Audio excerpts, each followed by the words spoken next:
Claimed his wife again died at the hands of a panhandler, and Keith Smith turned to his church in Harford County for support in the aftermath of her killing.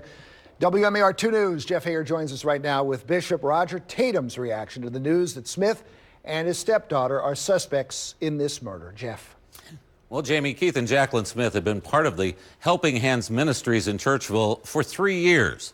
And now word spreading through the congregation that the distraught husband may instead be a killer. My wife felt moved to give us some money.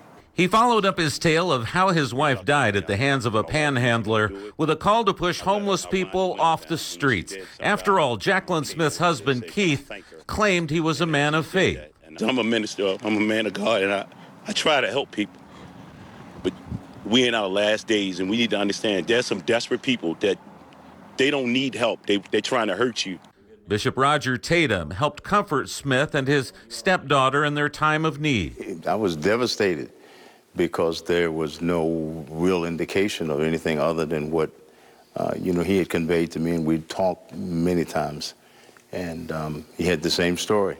A story which held up even as Smith came to Tatum a few weeks ago to tell him his work was taking him to Florida. Outside the Aberdeen home they shared, there are signs of a hasty departure.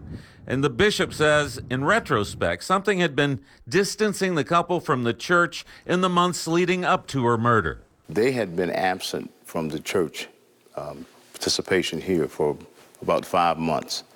And so only contact we had was telephone contact, and the absence was due to some situations they were trying to get straight. It also seemed odd that the same man who had shared the bogus story of his wife's violent death with the media so freely a few days after the stabbing then refused all interviews later that same week after the story drew national attention.